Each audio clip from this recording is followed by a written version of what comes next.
sanguinario en toda generación.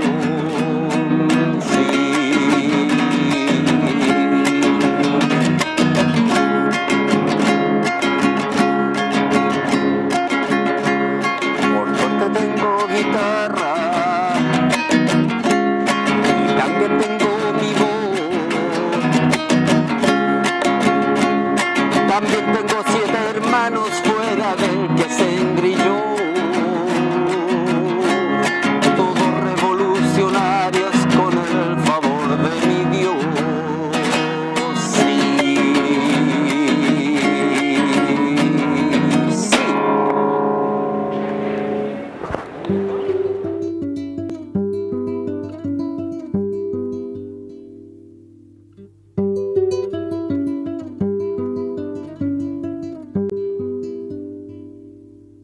Torito Hernández, Héctor Torito Hernández, ex militante comunista o comunista aún. Nos vamos a morir con la sangre de color rojo, por supuesto. Estamos aquí en la plazuela Yungay y en estos lados te detuvieron a ti en el 73, en 1973, después del golpe militar del 11 de septiembre. Cuéntanos, Torito, ¿por qué te detienen a ti? ¿Qué rol cumpliste en el gobierno de Salvador Allende o en la Unidad Popular? ¿O estabas metido en alguna organización social? ¿O simplemente porque eras comunista que te detuvieron? Bueno, principalmente yo creo que fue solo el hecho de haber sido comunista. Una de las causas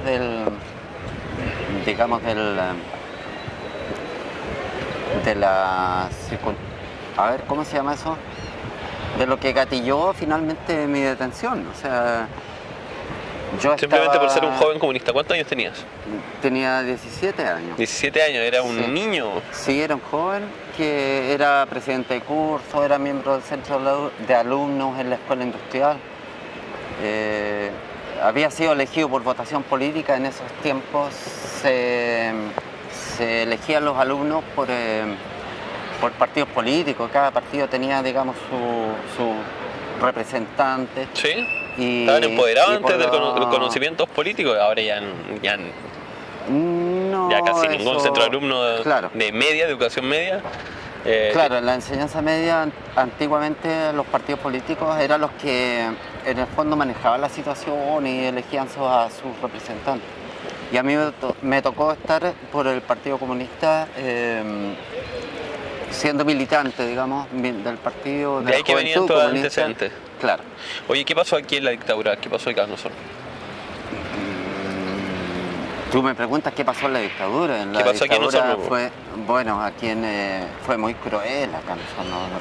Realmente a mí me tocó observar circunstancias que son realmente enajenantes con los principios que tenemos como seres humanos. O sea, era una cuestión demasiado cruel. ¿Cómo se puede construir la responsabilidad criminal de las Fuerzas Armadas con los civiles que cooperaron y prestaron instalaciones acá en Osorno? Y que existe como cierta impunidad, entiendo yo, porque esos civiles han pasado...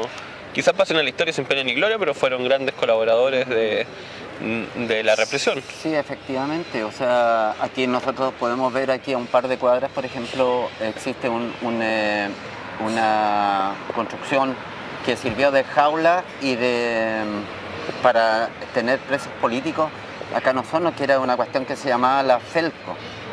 Era una construcción enorme de metal que pertenecía a los ricos, que no tengo idea quiénes son los dueños de ahora, pero era una construcción que servía como enjaulamiento para las personas. ¿Y no se funaron nunca a estos empresarios? No, porque es que en Osorno, fíjate que no existe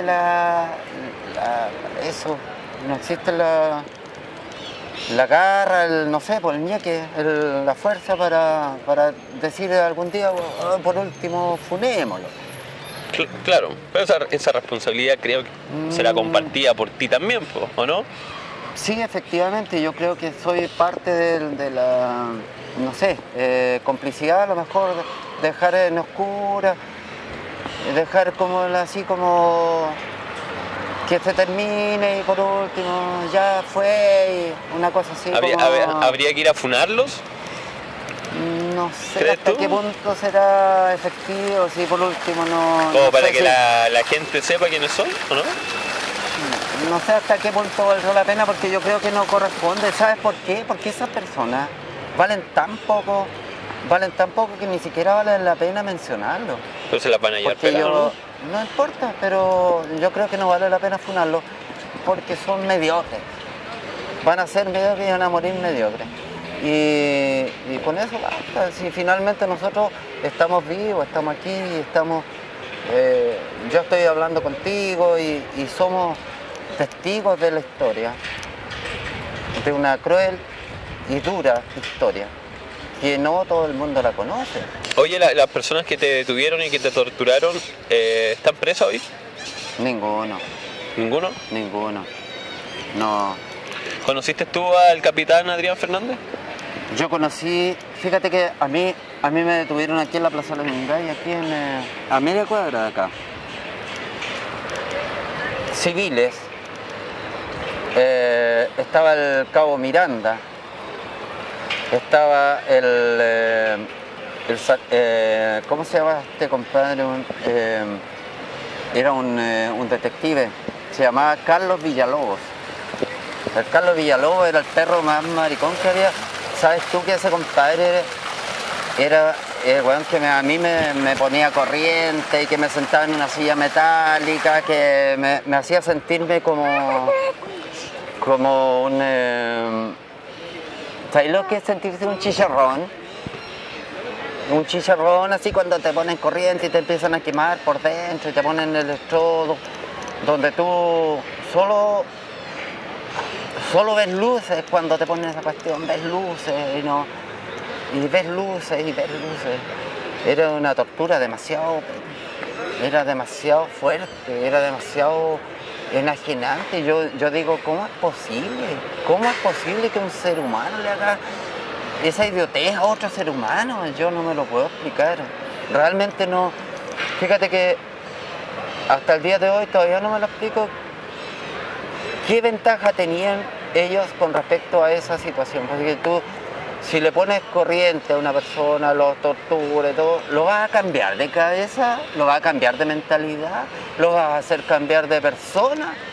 Es una estupidez, es una estupidez absoluta. Entonces, porque- Tonito, tú les dices No. sin perdón ni olvido. No, yo no olvido, ni perdono tampoco, porque a mí me cagaron la vida entera.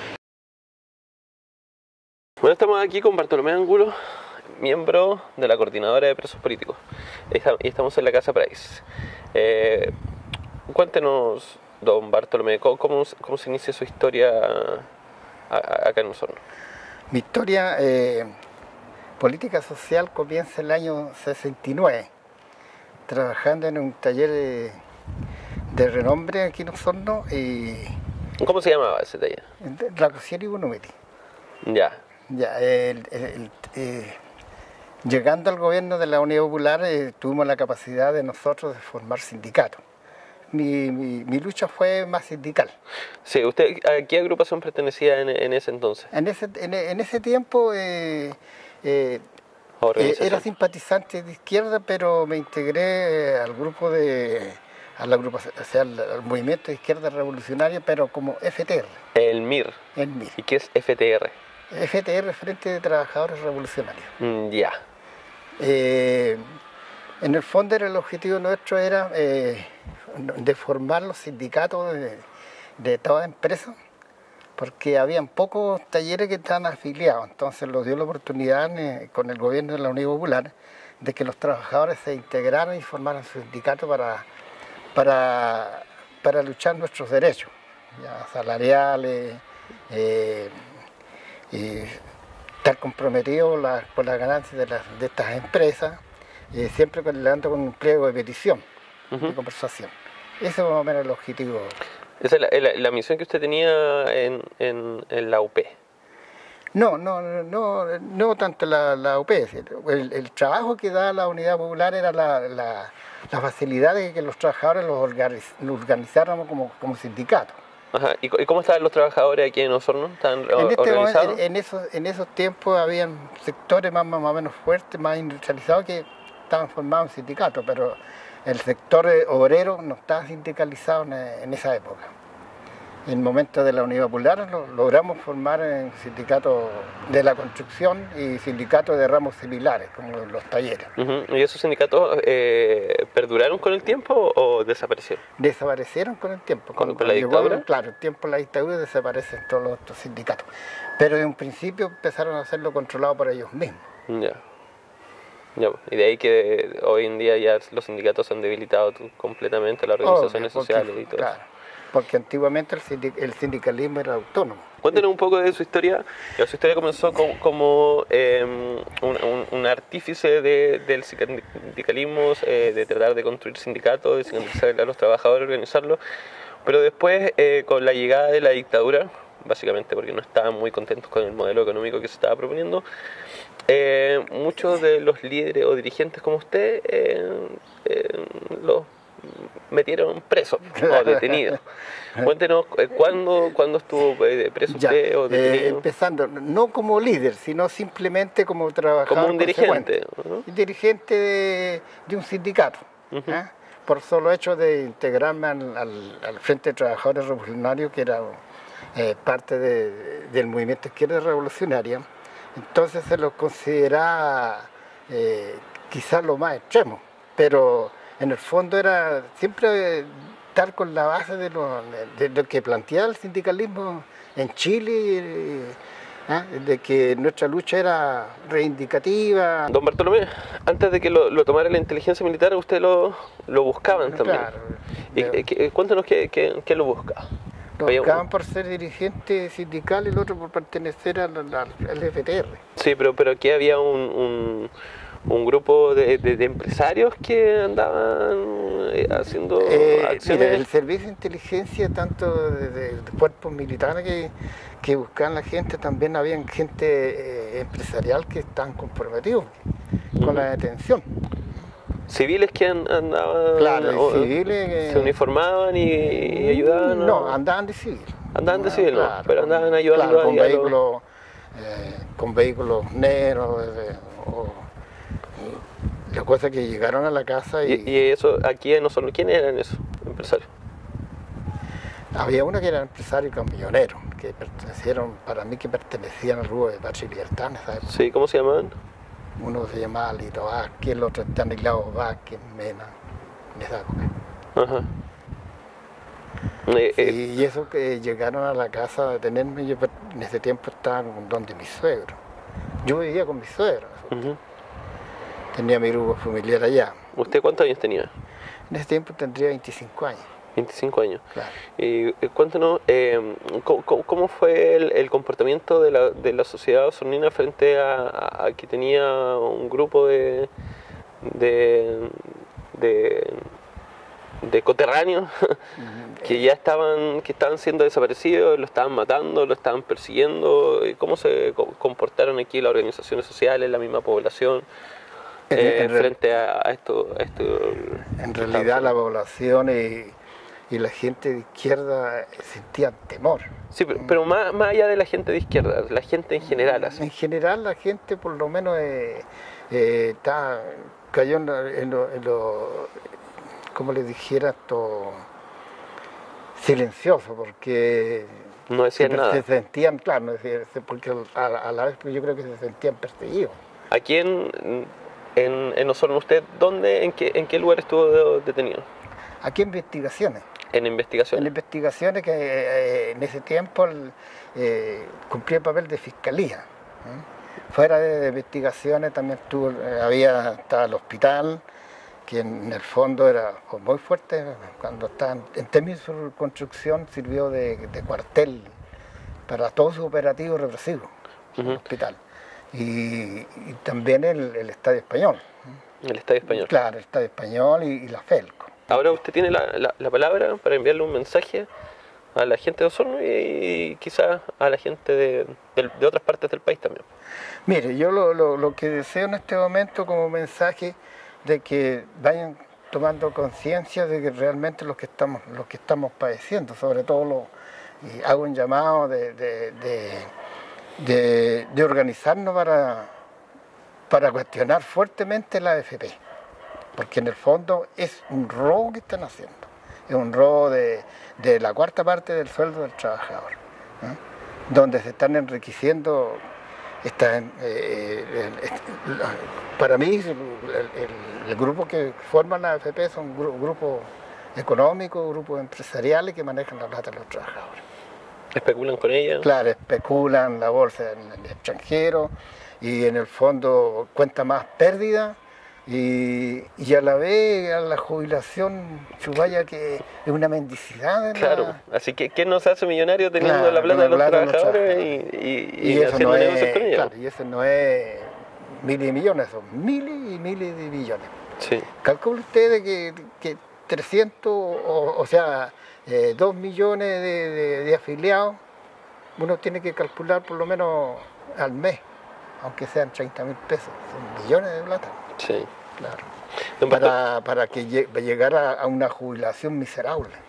Entonces la consigna ahora es no a AFP, no más AFP. Y una educación gratuita para los jóvenes. Sí.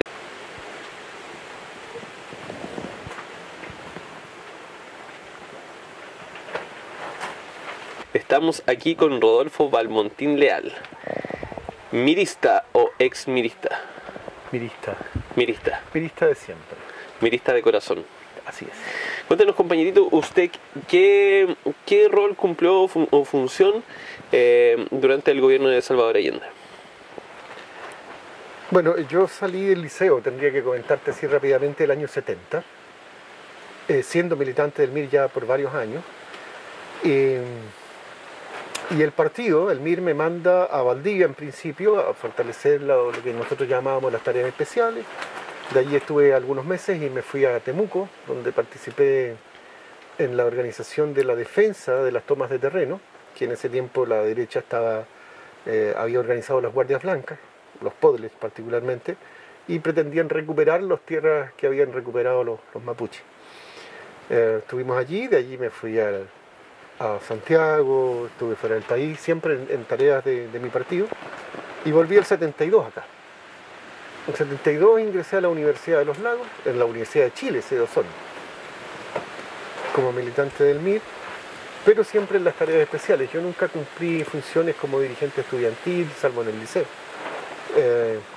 ni fui un militante público, lo que me sirvió enormemente cuando vino el golpe de Estado, porque de hecho no era conocido ni reconocido por la propia militancia del MIR. Mi trabajo fue siempre clandestino al interior de la organización. Eso me permitió subir o hacerme cargo de algunas tareas en el comité regional hasta la salida de los dirigentes históricos nuestros, que salieron entre septiembre y noviembre del 73, y me quedo a cargo de la dirección del MIR en Osorno y de la Resistencia. ¿Y usted cómo llegó al MIR? Por una historia familiar. Mi padre, siendo un hombre de derecha, nos enseñó desde muy pequeños el valor de la justicia. Nos enseñó desde muy chicos, nos llevaba a pasear los domingos en su pequeño cacharro y nos mostraba de repente las mansiones del barrio alto, pero también nos mostraba lo que se conocía en esos tiempos, las casas callampa, en el sector de Pilauco, al otro lado de lo que es hoy día el parque Chuyaca, ¿no? No, el Cuarto Centenario. Cuarto Centenario. Al otro lado del puente Bulnes. Claro, y estaba lleno de casas, antes había como campamentos, callampas, bajo claro. La Villa Olímpica. Claro, bajo la Villa Olímpica. Entonces siempre nos hizo esa relación, seguramente pensando en que debiéramos alejarnos de las casas callampas, que debiéramos aspirar a tener una vida, entre comillas, digna, una vida de rico, de vivir en mejores condiciones. Pero el resultado fue que nos hizo crecer nuestra conciencia social, la necesidad de hacer justicia, la necesidad de construir una sociedad digna y equitativa. Eso me llevó a cuestionarme todo y terminé siendo militante del MIR. Oiga, ya usted fue, a fines del 73 pasó a dirigente. Sí. Cuéntenos un poco esa función de dirigente, qué labor tuvo durante fines del 73 y cómo después llegó a estar preso y dónde estuvo preso, aquí en Osorno. Bueno, yo fui encargado regional del MIR Desde el 73 mismo, como te digo, se van los dirigentes históricos y me corresponde asumir la reorganización del MIR. En un momento hablamos de una retirada organizada, pero no fue así. O sea, nosotros pretendíamos iniciar una respuesta militar desde acá, teníamos condiciones para haberlo hecho. Comenzamos a recuperar nuestras fuerzas, a organizar la salida de alguna gente, por ejemplo, los militantes de las estructuras estudiantiles, de la universidad particularmente, que eran muy reconocidos.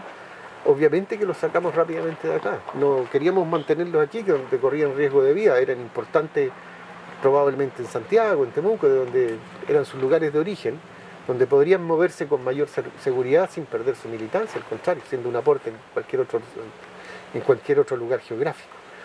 Logramos hacer esa tarea, sacamos exitosamente a mucha gente desde acá y logramos recomponer algunas estructuras que se nos habían perdido, que se habían desconectado. En esa función solicitamos apoyo a la Dirección Nacional. ¿Es que estaba a cargo de Miguel Enrique? Miguel. Pero hablamos con la Comisión Nacional de Organización del MIR porque éramos muy jóvenes, nosotros teníamos 20 años recién para el golpe de Estado y administrar, digamos, un partido que iba creciendo en clandestinidad no era una tarea muy fácil. Por consiguiente solicitamos que se nos envíe un cuadro de mayor responsabilidad, de mayor experiencia militante, y mandaron a un compañero que apareció acá con la DINA, que cayó preso a poco estar aquí, que vino a reforzar el trabajo nuestro. Fue a Santiago a una reunión y volvió con Miguel Krasnov Marchenko y su equipo de torturadores.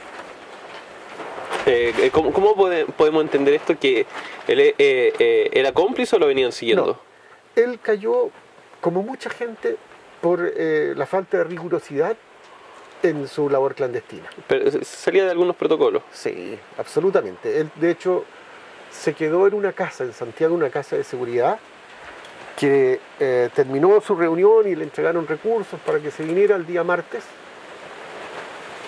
Tenía que hacer abandono de esa casa el día martes y se quedó. Se quedó porque pretendía pasar a una fiesta familiar a Concepción, desde donde era originario este ciudadano. Y entre tanto la gente cayó un par de enlaces y el enlace aguantó todo lo que pudo aguantar y recién el día viernes entregó esa casa en la absoluta certeza de que esa casa estaba desocupada. Y para sorpresa de todos encontraron ahí al hombre con un regalo para la fiesta y él habló, reconoció que era parte de la Dirección Regional del MIR de Osorno, explicó que el MIR de Osorno no era lo pequeño o insignificante que se suponía, era uno de los comités regionales más importantes del MIR en ese momento y se trajo para acá entonces a un torturador importante como era Miguel Krasnov y su equipo de torturadores. Ellos llegaron acá en febrero del año 75 y ahí, bueno, hay una debacle grande. ¿Desarticulan el...? Sí, el comité regional en su dirección casi completa y buena parte de la estructura, alguna parte importante de la estructura de militantes. ¿Y usted cayó en esa fecha? Sí, yo caí el 20 de febrero del 75, después de 4 o 5 compañeros que cayeron acá, que prácticamente todos cuando caen reconocen alguna militancia, reconocen alguna responsabilidad de acuerdo a lo que iba entregando este ciudadano que trajo la gente de la DINA y todos descansan en que soy yo el que conozco todas las tareas acá, el responsable de todas las tareas. Así que me tocó pesado cuando finalmente saben quién soy yo y me detienen en la ciudad de La Unión. El 20 de febrero del 75, como te digo, que además coincide con el día en que en la televisión nacional aparecen 4 o 5 ex miembros de la Dirección Nacional del MIR, del Comité Central del MIR, llamando a la rendición del partido, llamando a entregar las armas y a evitar la masacre de nuestros compañeros. Ese golpe moralmente fue muy violento y fue muy bien utilizado por la DINA y por quienes diría yo, tuvieron una respuesta débil, que se vieron tocados y repetían incesantemente ese mismo discurso. Mientras uno era torturado, e interrogado, ellos estaban hablando precisamente de la necesidad de que uno entregue la información que tenía, que entregue a la militancia que estaba bajo la responsabilidad de uno, o las estructuras que había bajo la responsabilidad de uno, de manera de evitar la tortura y la muerte probable de nuestros compañeros. ¿Ustedes estaban preparados para una respuesta armada? Sí, sí y no. Sí, en el sentido de que cuando uno cuestiona el sistema, más allá de un gobierno, es inevitable pensar que el enfrentamiento va a ser un enfrentamiento violento. Ninguna clase que sostenga el poder va a entregar por convicción su privilegio y su poder político, cuando tiene además la posibilidad de usar el poder militar, que es lo que pasó en Chile. El gobierno de la Unidad Popular para nosotros no fue un gobierno revolucionario, pero fue un gobierno de reforma que pretendía mejorar, humanizar el sistema capitalista, pero el pueblo pidió mucho más que lo que eran las medidas que pretendía desarrollar el gobierno de la Unidad Popular. De hecho, surge el concepto del poder popular, que es muy fuerte, que se hace carne en el país a nivel nacional, y se forman los comandos comunales, en fin, diversas formas de organización popular que avanzan mucho más allá, te insisto, de las medidas que pretendía el gobierno popular.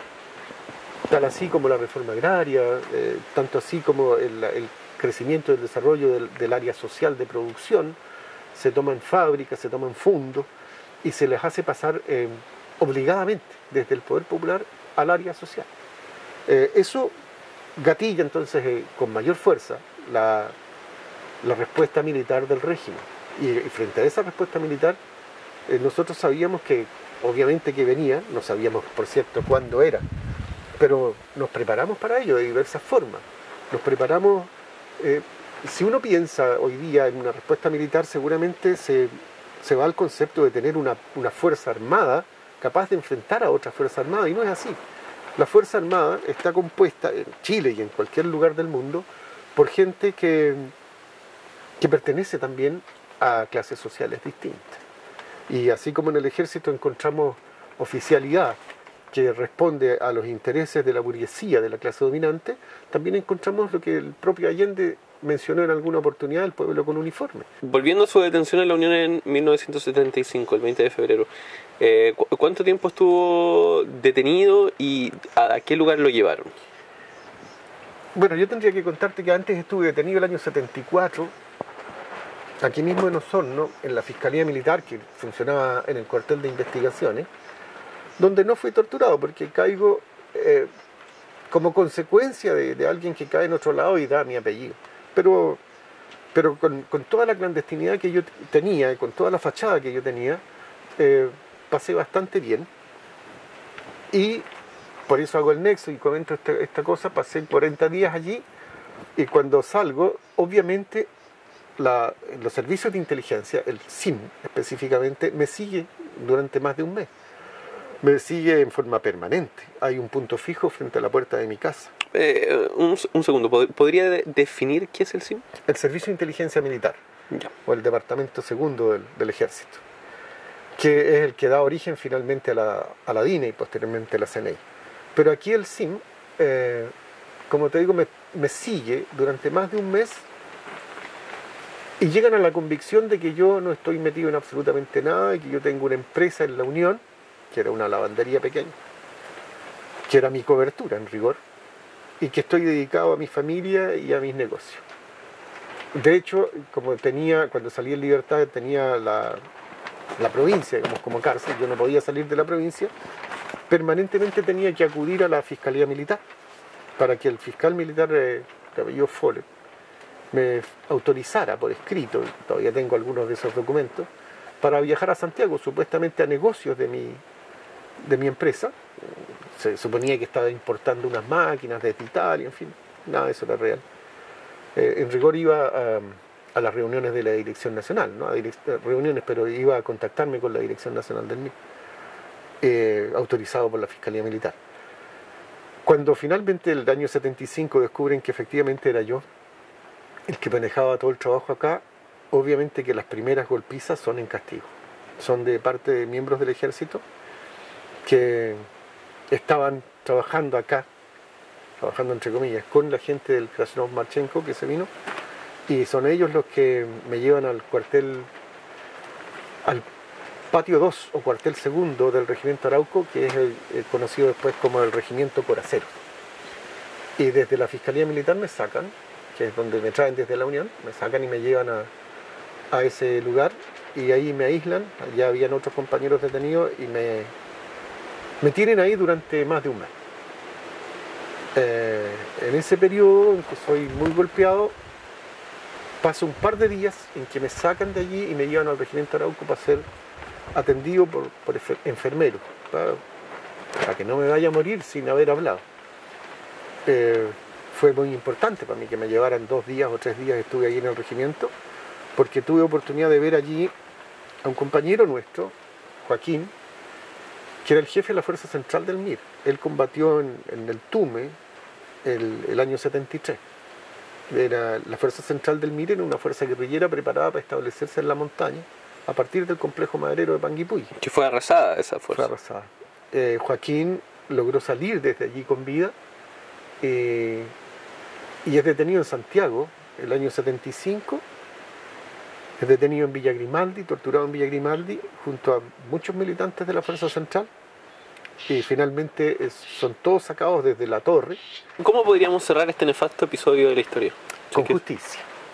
Con justicia. No es posible que hasta el día de hoy somos el único país del mundo donde se han establecido, por ejemplo, donde se han establecido en muchas partes las comisiones como la Comisión Rettig, la Comisión Valech, donde se relatan todos los sucesos que pasaron aquí, pero donde el gobierno, por ejemplo, Ricardo Lagos, le pone un manto de impunidad de 50 años. Hoy día uno puede buscar en los archivos quiénes fueron los presos políticos, quiénes fueron los asesinados, quiénes son los desaparecidos. La mayor parte de ellos no encontrados todavía, pero no puedes acceder a quiénes son los torturadores, quiénes fueron los asesinos, quiénes fueron los militares y los civiles particularmente que vistieron uniformes desde el 11 de septiembre y asesinaron. Aquí no hay gente, por ejemplo, que era estudiante en la Universidad de Chile, un famoso teniente Vera, que nunca fue teniente, que estuvo a cargo de uno de los centros de exterminio aquí, la Felco, que vistió uniforme. ¿Dónde está el teniente Vera? ¿Dónde están las querellas contra él? ¿Dónde están los hermanos dueños de la Felco que pasaron el recinto? ¿Dónde están los dirigentes de la comunidad española que pasó el recinto del Estadio Español para hacer también un centro de tortura y de exterminio? Cuando sepamos dónde están y estén en procesos justos, en juicios justos y encarcelados como han terminado, por ejemplo, los dictadores en Argentina o en Uruguay, en cárceles comunes, podríamos hablar de que hay justicia.